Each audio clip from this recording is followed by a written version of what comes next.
दिन पहले ही रामपुर की न्यूज़ चली थी कि यहाँ पर जो भी जमातियाँ हैं कुछ रामपुर से यहाँ पर भी नवाबगंज में आ चुके हैं। तो उपजिलाधिकारी महोदय और सीओ साहब द्वारा मदरसे की जांच भी की गई थी। वहाँ पर किसी भी प्रकार के जमाती न होने की पुष्टि हुई है। इसलिए सबसे बेहतर ये चीज़ है कि यहाँ पर डरने की भी ज़रूरत नहीं है कि लोगों को अगर ये लगे कि यहाँ जमाती हो के गए हैं तो नवाबगंज के लोग जो और हैं संक्रमित हो जाएंगे इस वायरस से। ऐसा भी कुछ नहीं है, पुष्टि हो चुकी है, विवेचना भी चल रही थी उपजिलाधिकारी महोदय द्वारा और ऐसा कुछ भी नहीं मिला है। पूर्ण तरीके से जो भी है संतुष्टि मिल गई है कि यहाँ पर जमाती होने का कोई भी रूप नहीं था या कोई भी सबूत यहाँ पर नहीं मिला है। मैं आपको बता दूं, और कुछ मीडिया ऐसी है जो बड़ी मीडिया है वो सिर्फ एक ही डिबेट करती है, एक ही मुद्दे को फोकस कर रही है। और दिल्ली का जो निजामुद्दीन का मामला था जमातियों का, उसको बहुत बड़ा फोकस बना दिया गया है। और ये भी बताया जाता है कि वो जमाती जो हैं वो जगह जगह बढ़ चुके हैं, अभी कुछ मिल भी नहीं पा रहे हैं। ऐसा कुछ नहीं है, कहीं पर भी बैठे होंगे, बट नवाबगंज में ये कोई भी ऐसी चीज़ देखने के लिए नहीं मिल रही है। मैं नवाबगंज के लोगों से ये अपील करना चाहता हूँ,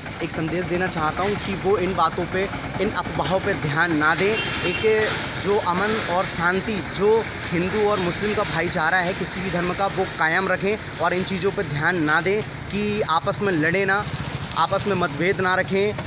आज वायरस है, कल नहीं होगा, लेकिन हम जहां हैं वहीं रहेंगे, आपस में भाईचारा रखेंगे। और मैं आपको एक बात और बता दूं कि ये पूर्ण रूप से आप लोग मान लें कि नवाबगंज में कोई भी कोरोना वायरस या कोई भी जमाती यहाँ पर आकर नहीं रुका है, जिससे कि लोगों को ये डर लगे कि यहाँ पर जमाती होने की पुष्टि हुई थी और हमारे नवाबगंज के जो और लोग हैं उनकी काउंटिंग जो बढ़ जाएगी। ऐसा कुछ भी नहीं है। मदरसे में भी जांच हो गई है और बाकी जांच चल रही है। प्रशासन भी पूर्ण रूप से काम कर रहा है। अगर कुछ ऐसा आता है तो उसकी भी जांच कराई जाएगी। मस्जिदों में ताले पड़ चुके हैं, कोई भी नमाजी वहाँ नहीं जा रहा है। अगर बात करूँ मैं शब बारात की, तो वहाँ पर भी लोग नहीं गए थे, वहाँ फोर्स बिठाल दी गई थी। कोई भी, सारे लोगों ने, जितना मुस्लिम समुदाय था, अपने घरों पे सब लोगों ने नमाज अदा की है और पूर्ण रूप से प्रशासन का सहयोग भी दे रहे हैं। इसलिए नवाबगंज की जनता से ये अपील है कि किसी भी प्रकार का जो एक अफवाह के तौर पे जो काम किया जा रहा है या आपस में मतभेद किया जा रहा है, लड़ रहे हैं, झगड़ रहे हैं, ये सारी चीज़ें ना करें।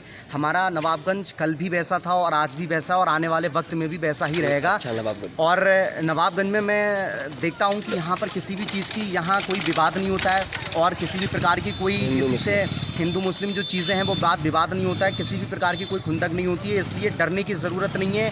इस कोरोना वायरस से और इस लॉकडाउन का सामना करना है। प्रधानमंत्री द्वारा अपील की जा रही है कि आप लोग घरों में रहें, इसीलिए आप घर में रहें, ज़्यादा सेफ हैं, क्योंकि बाहर निकलने से भी आपका कोई काम बनने वाला तो है नहीं। इमरजेंसी में अगर आपको ज़रूरत है बाहर निकलने की तभी आप बाहर निकलें, अन्यथा अगर आपको ज़रूरत है बाहर निकलने की तभी आप बाहर निकलें, अन्यथा आप घर के बाहर ना निकलें। और अगर बाहर निकलें भी तो आप अपने मुंह को, ज़रूरी नहीं है मास्क खरीदें, आप अपने मुंह को रुमाल से भी ढक सकते हैं। और मैं लेडीज़ से विनती करना चाहूँगा कि उनके पास जो दुपट्टा है या एक चुनरी टाइप की होती है वो उससे भी अपना चेहरा ढक सकती हैं। लेकिन किसी भी प्रकार से अगर कोई ज़रूरत है उनको बाहर निकलने की, जैसे जनधन खाते में जो पैसे आए हुए हैं, तो देखा जाता है कि यहाँ पर जो लेडीज़ हैं वो आ रही हैं। लेकिन आज जो है हम स्टेट बैंक के पास ही खड़े हैं, यहाँ ऐसा कुछ फ़िलहाल है नहीं। आज बहुत सुकून और शांति है, लोग इसका पालन भी कर रहे हैं। इसलिए पुलिस का सहयोग करें और ये ज़रूरी ना हो कि पुलिस आपको लाठियों से ही समझाए।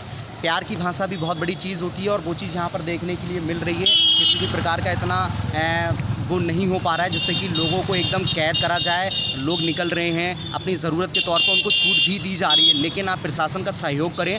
और फिर मेरी आपसे यही विनती है कि यहाँ पर जमाती होने का कोई भी प्रूफ नहीं मिला है और किसी भी प्रकार की सब्जी विक्रेता हो, ये आप इन अफवाहों से डरें कि वो मुस्लिम है हमें कुछ नहीं खरीदना है या वो हिंदू है हमें कुछ नहीं खरीदना है। सबसे बड़ा अगर कोई धर्म होता है इंसानियत का, इंसानियत से बड़ा धर्म नहीं है। हम लोगों को भाईचारा बना के रखना है, पालन करना है, सही से पूरा लॉकडाउन नियम का पालन करना है। और जो है कोरोना वायरस जो एक ख़तरनाक बीमारी है जिसके कारण आज इतने दिन हो गए हैं जो लॉकडाउन लगा हुआ है, को भी थोड़ा सा ध्यान में रखकर हम अपने घर में ही सुरक्षित रहेंगे। मैं आपको बता दूं, और यहाँ पर अपडेट जो है लगातार पुलिस प्रोटेक्शन भी मिल रही है। चौराहे पे इनकी सुबह से शाम तक ड्यूटी भी लगती है, लोगों को समझाते हैं कि आप घर से ना निकलें तो सुरक्षित रहेंगे। बस यही मेरा कहना है कि आप घर में रहें, सेफ़ रहेंगे और किसी भी झूठी अफवाह से आप दूर रहें। कोई भी किसी चीज़ को ऐसा बिलीव